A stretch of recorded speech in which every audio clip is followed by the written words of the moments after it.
यदि किसी भिन्न के अंश और हर दोनों में 2 जोड़ दें तो वह हो जाती है 9/11, कोई भी भिन्न है, ठीक है। और अंश और हर मतलब भिन्न के अंश और हर दोनों में अगर 3 जोड़ दें, ठीक है, तो हो जाती है 5/6। तो ऐसी भिन्न तो आपको ज्ञात करनी है, ठीक है। तो कैसे ज्ञात करेंगे? सबसे पहले भिन्न है, अब यहाँ पे लिखा हुआ है रैखिक समीकरण युग्म बनाना है, पहली बात। फिर प्रतिस्थापन विधि से उनको हल करना। तो रैखिक समीकरण युग्म के लिए हमको x और y मानना पड़ेगा। भिन्न का जो सूत्र होता है वो होता है अंश बटा हर, ठीक है। तो भिन्न का सूत्र क्या होता है, यहाँ पे इसका आंसर लिखेंगे सॉल्यूशन, ठीक है। तो मान लेते हैं, माना भिन्न का जो भी भिन्न है, माना भिन्न का जो अंश मान ले, अंश बराबर मान लेते हैं x और हर को मान लेते हैं y। तो भिन्न का जो सूत्र होता है भिन्न बराबर वो होता है अंश बटा हर होता है। क्या होता है? अंश बटा हर। तो भिन्न हो गई आपकी x बटे y, ठीक, पहली बात। फिर कह रहे हैं किसी भिन्न के अंश और हर में प्रथम शर्तानुसार यहाँ पे लिखेंगे कि अकॉर्डिंग टू फर्स्ट कंडीशन, प्रथम शर्तानुसार। प्रथम शर्त क्या कह रही है कि भिन्न के अंश और हर दोनों में, मतलब इसमें 2 जोड़ दें अंश पे और हर में भी कितना जोड़ दें? 2 जोड़ दें, तो वह हो जाती है 9/11 के बराबर, ठीक है। ये तो कह रहे हैं 9/11 हो जाती, तो x + 2 y मतलब y + 2 बराबर 9/11। अब कैंची का गुणा कर लेंगे हम लोग, तो यह आ जाएगा आपका 11x प्लस 11 का 2 में कराएंगे 11 दूनी 22, 9 का y + 2 में कराएंगे तो 9 का y में 9y और 9 दूनी 18। अब क्या करेंगे 11x, ठीक है, माइनस का 9y लिखेंगे यहाँ पे बराबर, या प्लस लिख लेंगे 22 और माइनस का 18 बराबर 0 हो जाएगा। 11x माइनस का 9y, 22 से 18 घटाएंगे कितना मिलेगा आपका? 4 मिलेगा, बराबर हो गया 0। इसको मान लेंगे समीकरण 1, ठीक है। ये पहला रैखिक समीकरण हो गया। अब दूसरा बनाएंगे द्वितीय शर्तानुसार। तो द्वितीय शर्तानुसार क्या कह रहे हैं ये? द्वितीय शर्तानुसार, ठीक है। द्वितीय शर्तानुसार लिखा हुआ है कि अंश और हर में, अगर अंश और हर दोनों में 3 जोड़ दें तो भिन्न हो जाती है 5/6। तो इसमें हम 3 जोड़ेंगे अंश पे, हर में 3 जोड़ेंगे, y + 3 होगा बराबर कितना हो जाएगी? तो 5/6 के बराबर हो जाएगी, ठीक है। जब ये कंडीशन है तो 6 का गुणा x में कराएंगे तो 6x होगा, 6 कितना 18 होगा, 5 का y में कराएंगे 5y और 5 15, ठीक है। अब क्या करेंगे कि इससे x का मान निकाल लेते हैं। किसका मान निकाल लेते हैं? x का। इसको समीकरण 2 मान लेते हैं, यहाँ पे 2 मान लेते हैं, अभी रहने देते हैं। यहाँ पे 6x पहले लिख लेते हैं, 6x माइनस का 5y, ठीक है, बराबर कितना होगा? 15 माइनस का 18, मतलब ये 18 इधर आ जाएगा, ठीक। तो माइनस हो जाएगा 6x माइनस 5y बराबर 15 से 18 घटाएंगे माइनस का 3। इसको मान लेते हैं समीकरण 2 मान लेते हैं, ठीक है, समीकरण 2। अब 2 समीकरण हमारे पास हो गए, तो इन्हीं 2 समीकरणों को हमको प्रतिस्थापन विधि से हल करना है और x और y का मान निकाल के भिन्न जो है वो ज्ञात करनी है, ठीक है। तो समीकरण 2 से यहाँ पे लिख लेते हैं, ऐसे लाइन ड्रॉ कर। तो समीकरण 2 से समीकरण 2 क्या ये है? इससे x का मान निकालेंगे, 6x माइनस 5y बराबर कितना? माइनस का 3 है, तो 6x बराबर होगा माइनस का 3, 5y इधर आएगा माइनस का, तो क्या हो जाएगा? प्लस हो जाएगा, ठीक है। तो अब यहाँ से x का मान निकालना है, तो x बराबर लिखेंगे माइनस का 3 प्लस का 5y बटे में 6। ये x का मान हो गया, तो इसको मान लेंगे समीकरण 3 मान लेंगे, जिससे जब हम y का मान निकलेगा तो यहाँ पे रख के x का मान डायरेक्ट यहाँ पे आ जाएगा। अब x का मान समीकरण 2 से निकाला है, किसमें रखेंगे? समीकरण 1 में। आराम से देखिएगा, समझिएगा, ठीक है, समझ में आएगा। तो यहाँ पे x का अब लिखेंगे, x का मान समीकरण 1 में रखने पर, इसको आप लोग कंप्लीट कर लेंगे समीकरण 1 में रखने पर। तो x के प्लेस पे रखना है, तो 11 लिखेंगे आप लोग, इंटू का साइन लगाएंगे, माइनस का 3 प्लस का 5y बटे में क्या रहेगा आपका? 6 रहेगा, ठीक। माइनस का 9y लिख लेंगे, अब प्लस का 4 बराबर 0। ठीक है, अब 11 का गुणा दोनों में होगा 3 और 5 में ब्रैकेट के अंदर, तो 11 तिया 33, 11 पचे 55y होगा। अब यहाँ पे 1 मानेंगे, यहाँ पर भी 1 मानेंगे, तो 1 1 6 का लासा आएगा 6, तो 6 का गुणा यहाँ पे होगा 6 में कितना होगा 54 हो जाएगा y, और 6 का 4 में होगा 6 चौक 24, और पूरे के बटे में क्या रहेगा 6 रहेगा बराबर 0। अब यहाँ देखो 55y माइनस का 54y, ये घटेगा 55 से 54 जाएगा 1y, या खाली y लिख सकते हैं। ये माइनस का 33 और ये प्लस का 24, तो घटेगा 33 से 24 जाएगा 6 3 9, यानी कि यहाँ पे माइनस का 9 आएगा। और बटे में क्या आपका 6 है, बराबर कितना है 0।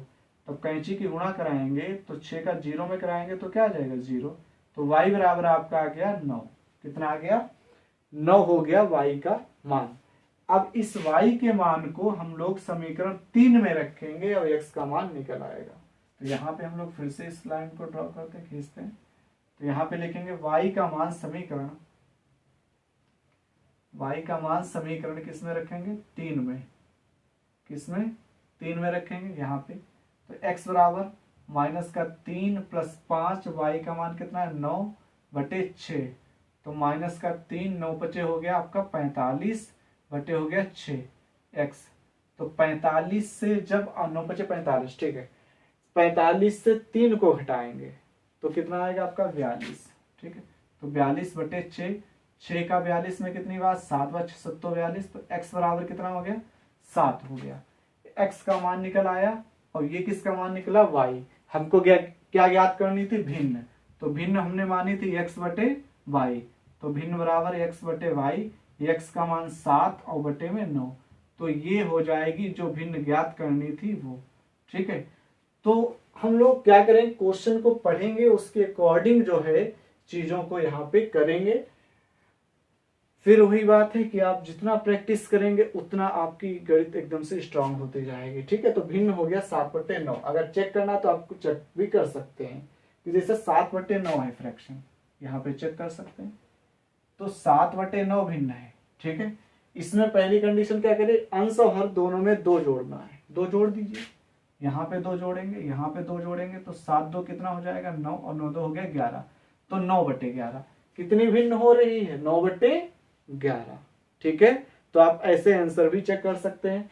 फिर आगे लिखा अंश और दोनों में 3 जोड़ दें, मतलब जो 7/9 है इसमें 3 जोड़िए, अंश पे हर पे 3 जोड़िएगा, तो 7 3 10, 9 3 कितना हो गया 12, 2 से काट सकते हैं, 2 पंचे 2 छंग 12, 5/6, तो कितनी भिन्न हो रही है यहाँ पे 5/6।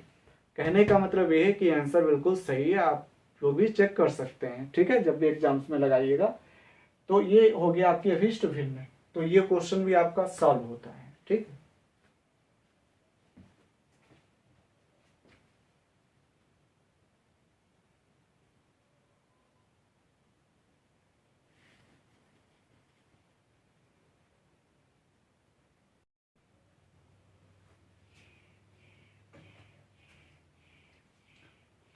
तो अब ये वाला क्वेश्चन आप लोगों के सामने तीसरे का छठा, 5 हम लोग क्वेश्चन कर चुके हैं, ये छठा क्वेश्चन है, लास्ट क्वेश्चन है इस एक्सरसाइज का। ठीक है, तो एक्सरसाइज इस क्वेश्चन के बाद कंप्लीट हो जाएगी, और नेक्स्ट एक्सरसाइज भी आप लोगों को देखने को मिलेगी। ठीक है, एक एक क्वेश्चन सॉल्व करा रहे हैं, तो आप लोग जो है अच्छे से पढ़िए। ठीक है, लिखा हुआ कि 5 वर्ष बाद जैकब, एक नाम है जैकब, कि आयु जो है उसके पुत्र, उसका कोई पुत्र है, उसकी कितनी हो जाएगी 7 गुनी हो जाएगी। ठीक है, कितने वर्ष बाद 5 वर्ष बाद। ठीक है, 5 वर्ष पूर्व जो जैकब की आयु उसके पुत्र की आयु की कितनी थी 7 गुनी थी, 5 वर्ष पूर्व।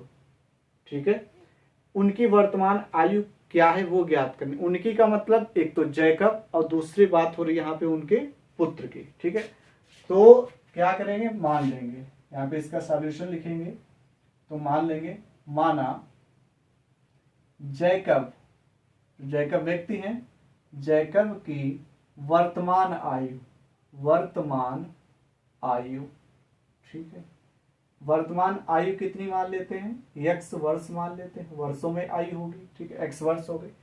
और उसके पुत्र की, तो यहाँ पे लिखेंगे जो जैकब है, जैकब के पुत्र की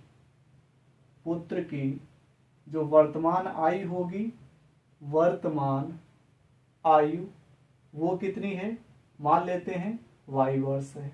ठीक है, अब दो चीजें हैं यहाँ पे, दो कंडीशन है, प्रथम शर्त है मतलब फर्स्ट कंडीशन, दूसरी कंडीशन। तो प्रथम शर्तानुसार लिखेंगे, प्रथम शर्तानुसार। ठीक है, ज्यादा हम लोग को लिखना नहीं है, एग्जाम में जल्दी भी करना है। ठीक है, तो उसके अकॉर्डिंग यहाँ पे हम समझा रहे हैं, आप उसको जो है अप्लाई कीजिएगा। अब आप लोग ये बताइए कि जैसे मेरी आयु, वर्तमान आयु मान लेते हैं, मेरी वर्तमान आयु अगर 26 वर्ष है, ठीक है, मेरी वर्तमान आयु 26 वर्ष है, अब आपकी वर्तमान आयु मान लेते हैं कि 18 वर्ष है। ठीक है, तो अगर हम बात करें कि 6 वर्ष बाद, तो 6 वर्ष बाद जो आयु होगी, हमारी भी 6 वर्ष बढ़ेगी आयु, आपकी भी तो 6 वर्ष बढ़ेगी, क्योंकि जो आयु बढ़ेगी, देखो बाद का मतलब होता है कि आयु बढ़ेगी। अगर मेरी 6 वर्ष बढ़ रही तो आपकी भी 6 वर्ष बढ़ेगी। अगर पहले की बात करोगे तो जो पहले में भी वही चीज होगी, जैसे हम कहें कि 3 वर्ष पहले, तो मेरी आयु 3 वर्ष पहले, तो -3 करेंगे तो आपकी भी तो -3 वर्ष होगी पहले की, अगर आयु पूछेंगे। ठीक है, तो ये बात, अगर आयु बाद कहेगा तो प्लस करेंगे और माइनस कब करेंगे, जब पूर्व या पहले कहेगा, लेकिन दोनों की आयु पे वो चीज होगी। ठीक है, बढ़ेगा घटेगा दोनों की आयु जिसकी बात हो रही है। ठीक है, तो प्रथम सब 5 वर्ष बाद, अगर जैकब की आयु इस समय x वर्ष है, तो 5 वर्ष बाद कितनी होगी, x + 5 होगी। ठीक है, 5 वर्ष बाद जो जैकब की आयु है, उसकी पुत्र की आयु से 3 गुनी हो जाएगी 5 वर्ष बाद। तो पुत्र, अच्छा, अगर जैकब 5 वर्ष बढ़ेगा तो उसका पुत्र भी तो 5 वर्ष बढ़ेगा। 5 वर्ष बाद का मतलब, तो जैकब की x + 5 होगी, पुत्र की क्या होगी, y + 5 होगी।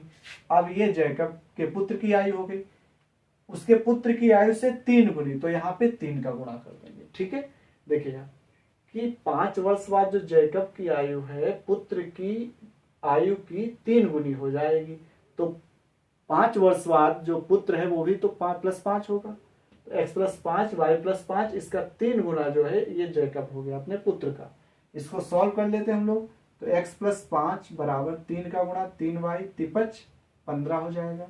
तो x माइनस का 3y लिखेंगे, इधर लाएंगे, बराबर 15 माइनस का 5, और 15 से 5 जाएगा, कितना बचेगा 10। तो x - 3y बराबर हो गया 10। इसको मान लेंगे समीकरण 1। प्रथम शर्त से हम लोगों ने समीकरण, पहला समीकरण बड़ी आसानी से बना लिया। अब द्वितीय शर्त क्या कह रही है, द्वितीय शर्तानुसार, द्वितीय अगर हम शर्त की बात करें, द्वितीय शर्तानुसार वो क्या है कि 5 वर्ष पूर्व जैकब, तो 5 वर्ष पूर्व जैकब क्या होगा, x - 5 होगा। ठीक है, अब पुत्र क्या होगा, ये भी होगा y - 5 होगा। तो 5 वर्ष पूर्व जा रहे हैं तो दोनों को ले जाना पड़ेगा। जो जैकब की आयु है 5 वर्ष पूर्व, उसके पुत्र की आयु की कितने गुनी थी, 7 गुनी। तो 7 गुनी का मतलब 7 गुणे उसके पुत्र की आयु जो 5 वर्ष पहले थी, y - 5। तो x - 5 बराबर 7y - 7 बना कितना, 35। तो यहां से x का मान हम लोग निकालेंगे, तो ये 7y माइनस का 35 और माइनस का 5 इधर आएगा, प्लस का हो जाएगा। तो x बराबर 7y लिखेंगे। ठीक है, 7y, 35 से 5 घटाएंगे तो बचेगा माइनस का 30 बचेगा। इसको मान लेते हैं समीकरण 2 से। तो x का मान हम लोगों ने निकाल लिया समीकरण 2 से। अब इसको समीकरण 2 से मान निकाला तो किस में रखेंगे, 1 में रखेंगे। तो यहाँ पे x का मान, ठीक है, x का मान कहाँ पे रखेंगे, समीकरण 1 में। समीकरण 1 में रखने पर, ये आप लोग लिख लेंगे, रखने पर तो x के प्लेस पे रखना है कितना, 7y - 30। तो यहाँ पे 7y माइनस का 30 x के प्लेस पे रख दिया। फिर माइनस का कितना है, 3y है, बराबर कितना है आपका 10 है। तो 7y से 3y घटाएंगे, कितना बचेगा आपका, 4y बचेगा, बराबर 10 माइनस का 30 है, इधर आएगा तो प्लस हो जाएगा, 10 30 हो गया 40। तो 4y, तो y बराबर आ जाएगा आपका 40/4, और 4 का कितनी बार जाएगा, 10 बार, और आ जाएगा। तो y का मान कितना हो गया, 10 हो गया। ठीक है, तो y का मान हम लोगों ने निकाल लिया। अब x का मान निकालना है, तो y बराबर जो है इस समीकरण में रख दीजिए, समीकरण 2 में। ठीक है, तो यहाँ पे y का मान हो गया, तो यहाँ पे लिखेंगे y का मान, समीकरण समीकरण किस में रखेंगे, 2 में, ठीक है, 2 में रखने पर ये प्रतिस्थापन विधि है। तो x बराबर आपका आएगा 7y, ठीक है। तो y की जगह पे कितना रखना है, 10 माइनस का 30 हो जाएगा। 7 गुणे 10 माइनस 30, 7 दशमलव कितना होता है, 70 माइनस 30। तो x बराबर कितना आ जाएगा, 70 से 30 घटाएंगे तो आएगा आपका 40। x का मान कितना हो गया, 40, और y का मान हो गया 10। तो x किसकी आयु थी, जैकब की, और y किसकी आयु मानी थी, जैकब के पुत्र की। तो यहाँ पे इसी चीज को हम लोग लिख लेते हैं। तो अतः जो आंसर हो जाएगा वो जैकब, ठीक है, जैकब की वर्तमान आयु, कौन सी आयु, वर्तमान आयु बराबर कितनी थी, x वर्ष मानी थी, तो कितने वर्ष हो जाएगी, 40 वर्ष हो जाएगी, ठीक। और पुत्र की, तो यहाँ पे लिखेंगे जैकब के पुत्र की वर्तमान आयु, ये क्या मानी थी हम लोगों ने, y मानी थी, क्या मानी थी, y, और y की वैल्यू कितनी है, 10 वर्ष, तो ये 10 वर्ष हो जाएगी, ठीक है। तो ये जो आंसर है एकदम से फाइनल आंसर है, मतलब बिल्कुल सही आंसर है, ठीक है। तो ये ओवरऑल वे में हमको क्या करना है, पहले क्वेश्चन को समझना है, देन उसके बाद लगाना है। अगर क्वेश्चन समझ में आ गया तो क्वेश्चन लगेगा, ठीक है। अगर चेक करना है कि ये गलत है या सही है, तो उसके लिए यहाँ पे हम लोग चेक कर सकते हैं। कैसे चेक करना है देखिएगा, ठीक, चेक करते हैं, ठीक है, जांच करते हैं उत्तर की। तो लिखा हुआ है कि 5 वर्ष बाद जैकब की आयु, अगर जैकब की वर्तमान आयु 40 वर्ष है तो 5 वर्ष बाद जैकब की आयु हो जाएगी 45, ये जैकब की आयु हो गई 45। और पुत्र की 5 वर्ष बाद कितनी होगी, अगर 10 है वर्तमान तो 5 वर्ष बाद हो जाएगी 15। ये जैकब की है 5 वर्ष बाद, ये पुत्र की है, ठीक है। तो जो जैकब है वो अपने पुत्र से देखिए कितने गुना है, 15 का कितने गुना, 15 तिया 45। तो जैकब पुत्र की आयु का कितना गुना हो रहा है, 3 गुना, कितने वर्ष बाद, 5 वर्ष बाद। क्लियर, आंसर सही है। और चेक करना चाहे कर सकते हैं, 5 वर्ष पूर्व, अगर जैकब की वर्तमान आयु 40 है तो 5 वर्ष पूर्व कितनी होगी आपकी, मतलब जैकब की आयु 35 वर्ष होगी। और पुत्र की अगर 5 वर्ष पूर्व की बात करोगे तो 10 से 5 घटाएंगे तो कितना आएगा, 5 आएगा। लिखा हुआ कि 7 गुनी थी, तो 35 जो है 5 का कितने गुना है, 7 गुना, 500 तो 35। कहने का मतलब जो जैकब की आयु वो 7 गुनी थी, कितने, 5 वर्ष पहले, ठीक है। तो ओवरऑल हम लोगों ने ये देखा कि आंसर एकदम से सही आ रहे हैं और कोई प्रॉब्लम आप लोगों को नहीं होनी चाहिए। तो आप लोग भी प्रैक्टिस कीजिए, इसी तरह से क्वेश्चन सॉल्व होंगे। तो प्रतिस्थापन विधि जो थी हम लोगों ने उस पर पूरे कंप्लीटली क्वेश्चंस जो थे वो सॉल्व आउट कर लिए हैं, ठीक है। आप एग्जाम्पल्स जो दिए हैं एनसीईआरटी में उसको लगाइए और देन कोई आपको प्रॉब्लम ना हो, ठीक है।